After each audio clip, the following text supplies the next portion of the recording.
Welcome everybody, this is Eddie Minaya. I'm a graphic designer, a web designer, a visual communicator, a storyteller with more than 20 years of experience. If you are new to the channel, this channel will help you grow your graphic design career, and I will give you tips from the creative director perspective. So stay tuned, this is Eddie Knows TV.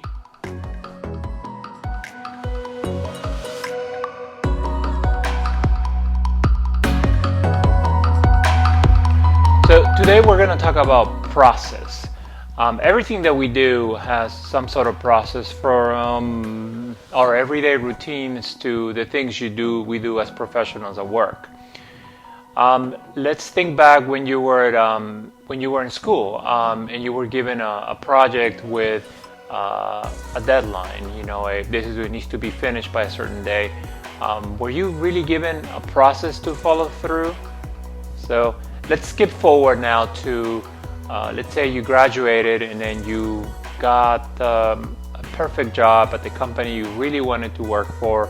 You have a junior designer position, and then you show up to the first day, and then you get to HR, which makes you fill out some paperwork. You fill it out, and then you show up in your office. Well, the HR onboarding, it's a process. It's a process that has been established, and depending on the size of the company, they may or may not have one, but that's a process that you have no control over, but it's a process that you need to follow through. So you show up to your first day at work, and then you're given a project and they're expecting results, but they don't tell you things such as how to save your files, how to name your files, where to save your files, or maybe they will give you a path to a server where you need to work from, but not necessarily what exactly is that you need to do, how you need to log in, what information do you need, how to VPN maybe if you want to work remote. You're just given very little information. So a lot of times when someone comes on you, no matter if it's a junior, mid-level, senior position, and is reporting to me, I take the time to make sure that they understand the process of all these little things, and things that may not seem important, but that will go a long way. Things how to save your files, how to name your files, and save them, and where to save them, how not to, for example, work from your computer because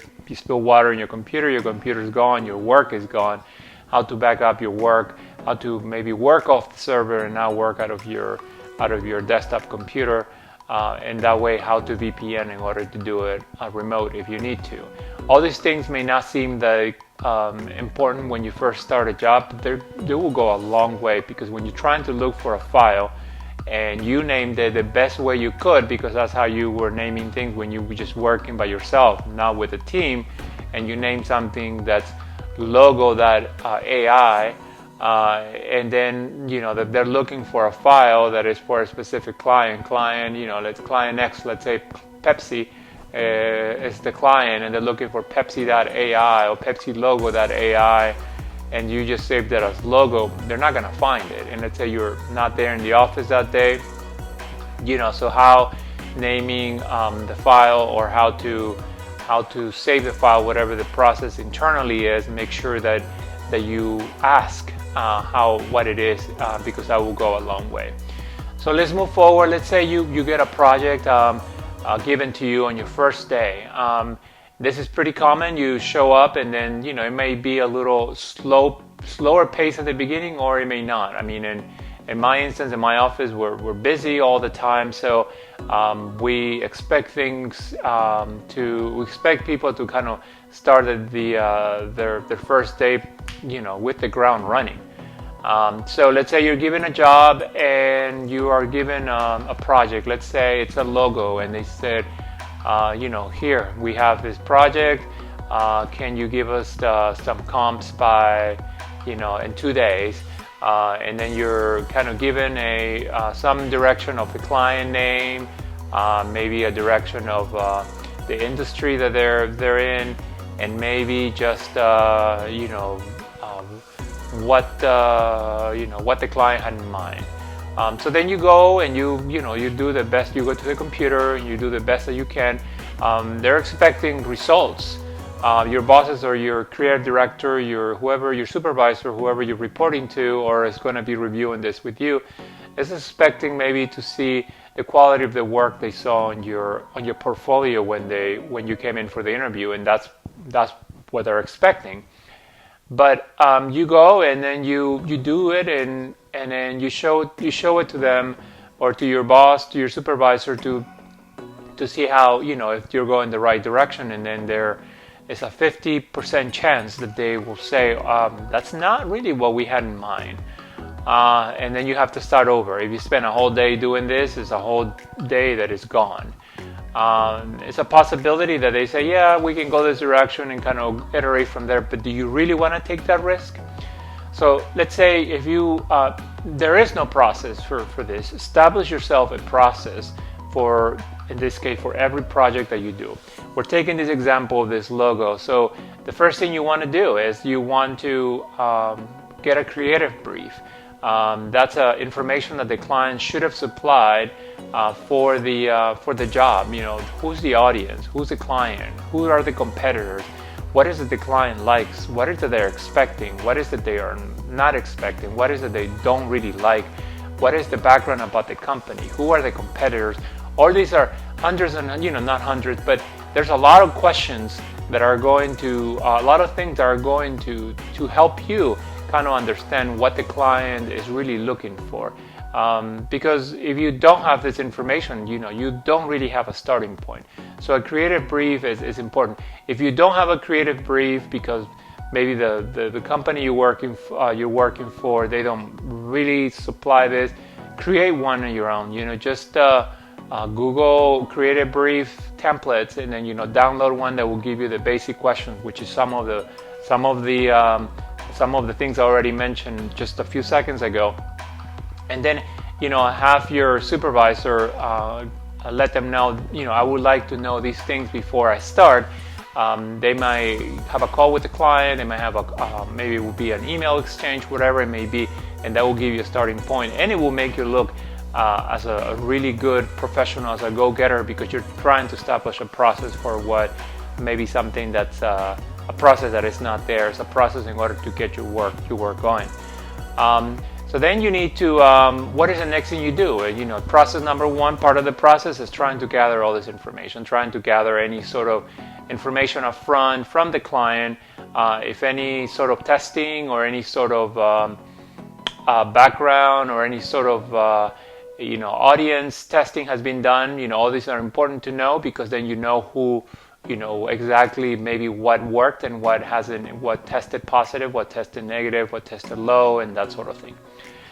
Then, what the next thing you need to do is you need to start to kind of put all those words, have a sketchbook. I mean, either if you're a digital guy or you still like paper, whichever it is, if you have an iPad and that's where you take notes, you have one of those apps that allows you to take notes. Do that. Start taking keywords of all the things that are kind of going through your brain.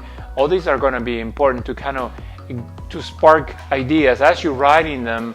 They're going to spark ideas. Just write them. No matter if you don't know how to spell it. No matter, at the point is you're just trying to get ideas and trying to spark ideas in your brain, and it will do that as you're trying to put all those words, and kind of go back and circle back the ones that really resonates with you, with what the whole message needs to be, what it needs to really, how you start things will start making sense.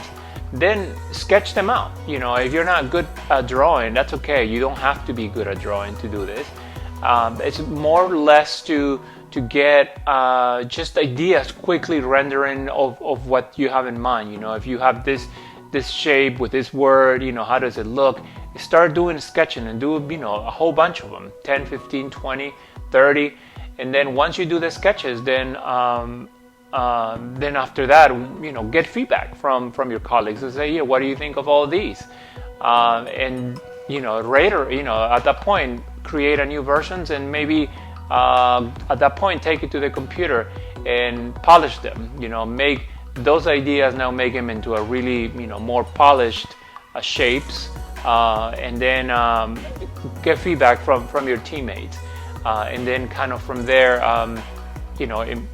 make any changes, things that they may, that they may have said to you that as you were creating them, it didn't cross your mind. So it's always good to get feedback early on from different team members. Even at that point, if you want to involve your creative director or your supervisor to kind of get ideas of where you're going and for them to kind of see the process of what you're going through, it will be a good idea. And then start with black and white on the computer. Don't use color.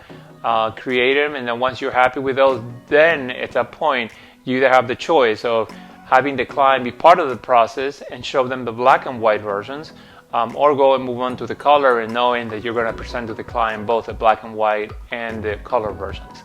And then be once you present it to the client, be open to their feedback. Sometimes as designers we feel we're passionate about our work, but we're also getting paid by the client to do a job, and sometimes the clients, even though they may not be and they're not in this creative world, that we're in, they are coming from different other perspective, business perspective, their customers.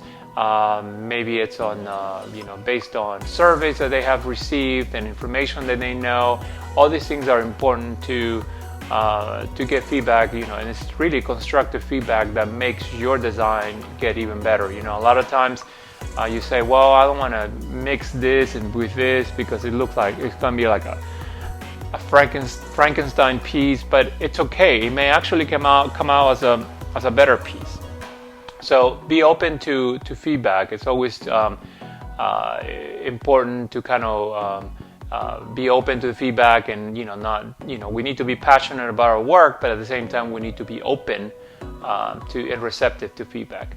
So this hopefully align the process of a job. Keep in mind that if you're building, let's say, a website, the process will be very different, but make sure you have a process. If you're trying to do a journey mapping, the process will be different. If you're trying to do a wireframe, the process will be different. If you're trying to design a brochure, the process will be different. Every process for every job should be, there might be steps that they overlap in terms of trying to get information from the client up front. There's always going to be a process that you need to follow. So this having a process that's scalable, that it can change. It's a good process. That means you're growing. You're growing. You're in your career. You're growing in your ideas, and your work is growing. So changing the process along the way, it's okay to do so. So if you need to do it, go for it.